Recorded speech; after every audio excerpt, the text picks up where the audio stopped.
Travailler de nuit dans une station-service, c'est avant tout pouvoir être capable de trahir l'ennui, être capable de passer le temps, d'être efficace pour les personnes qui vont arriver, qui n'auront pas forcément beaucoup de patience.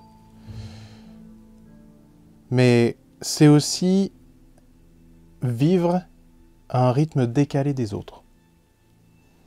Ce qui fait que sur votre chemin, si vous allez au travail à pied, vous allez potentiellement croiser des choses que les gens normaux, les gens entre guillemets normaux, ne verront pas. Et si sur votre chemin il y a une zone un peu sombre, un peu à l'écart de tout, vous croiserez peut-être même certaines choses que vous n'avez pas envie de croiser. Est-ce que vous êtes prêts pour une nouvelle histoire au coin du feu ?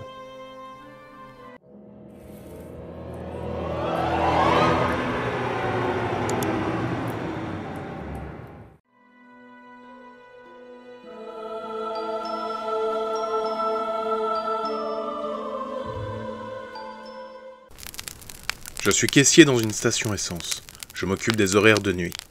J'ai pris l'habitude d'organiser ma journée autour de cela. Ce n'est pas la plus belle vie possible, mais pour l'instant, je n'ai pas mieux, alors je m'arrange avec ce que j'ai. Dans la journée, quand je me réveille, je fais du ménage, je m'entretiens. J'essaie d'avoir quelques échanges sociaux, mais les horaires de nuit me permettent qu'assez peu de rencontres. Puis, quand vient le soir, je vais au travail.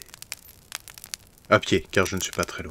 Je dois juste traverser un parc et une rue. Quand la nuit tombe, le parc n'est éclairé que par quelques lampadaires, ça et là.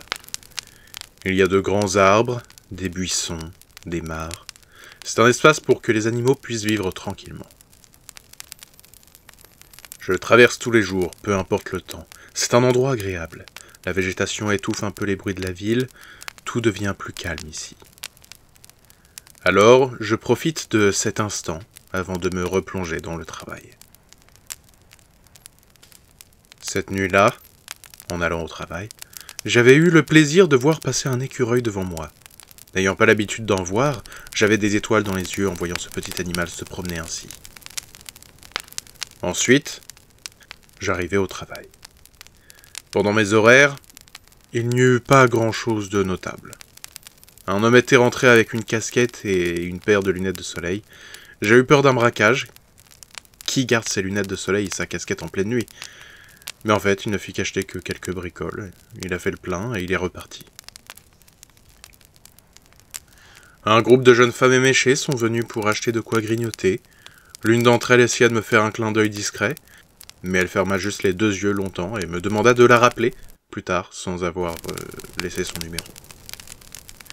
En terminant mon travail, je rangeais mes affaires, laissais ma place à ma collègue, puis je partais vers le parc. La ville ne se réveille pas encore. L'horizon se rougissait à peine alors que j'avançais sur le petit chemin en gravier, sinuant entre arbres et mares. J'entendais alors quelque chose au loin. Je m'arrêtais et j'observais autour de moi. Je ne voyais rien, mais j'entendais ce bruit léger comme des sanglots. J'avançais un peu en observant toujours les environs. Je vis alors, au loin, sur un banc, une silhouette ramassée sur elle-même. Je restais immobile un instant, me demandant ce que faisait cette personne, mais les sanglots me faisaient comprendre que cette personne avait peut-être besoin d'aide. Alors j'allais la voir. J'arrivais à côté et je demandais ce qui se passait. La silhouette, toujours sanglotante, se redressa, mais gardait la tête basse. Elle semblait se frotter le visage. « Ça fait mal, si mal !»« Qu'est-ce qui vous arrive, monsieur ? Vous avez besoin d'aide ?»« Si mal, c'est horrible, libérez-moi !» Je posai ma main sur son épaule, et avant que je dise quoi que ce soit, il tourna la tête vers moi. « Si mal ! C'est horrible! Arrêtez ça! Je vis avec horreur l'homme s'arrachant la peau du visage à l'économe, les lambeaux de chair tombant sur ses genoux, déjà couverts de sang. Je hurlais de peur alors que celui-ci se redressait et s'accrochait à moi. « Les fourmis sous la peau! Elles me font mal!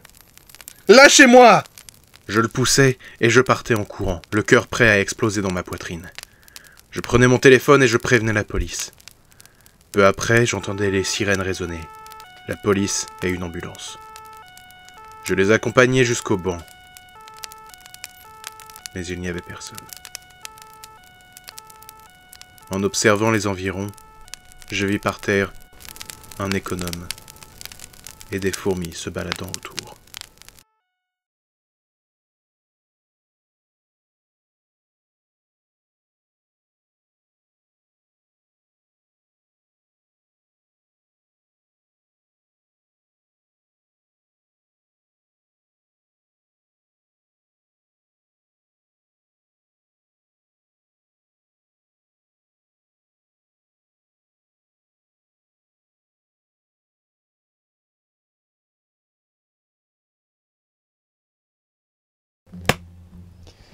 Bon.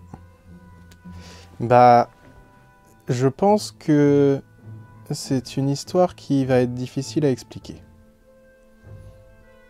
Pourquoi la police s'est déplacée? Pourquoi une ambulance s'est déplacée? S'il n'y a rien. J'aimerais pas être à la place de celui qui doit expliquer tout ça. Mais du coup, pourquoi est-ce qu'il est resté un économe? Les fourmis, à la limite, c'est un parc. Il peut y avoir des fourmis. Mais un économe restant, ça c'est bizarre. Qu'est-ce que vous en pensez, vous? À votre avis, qu'est-ce qui a bien pu se passer? Est-ce qu'il y avait vraiment quelqu'un? Est-ce que c'était une hallucination? Est-ce que... C'est bizarre, cette histoire. On se dirait dans une des histoires de Chroniques de l'étrange. Enfin bref, j'espère que cette vidéo vous aura plu. N'hésitez pas à me dire en commentaire ce que vous en avez pensé. N'hésitez pas à partager la vidéo, à me suivre sur les réseaux sociaux, à mettre un commentaire, à mettre un pouce bleu, tout ça, tout ça.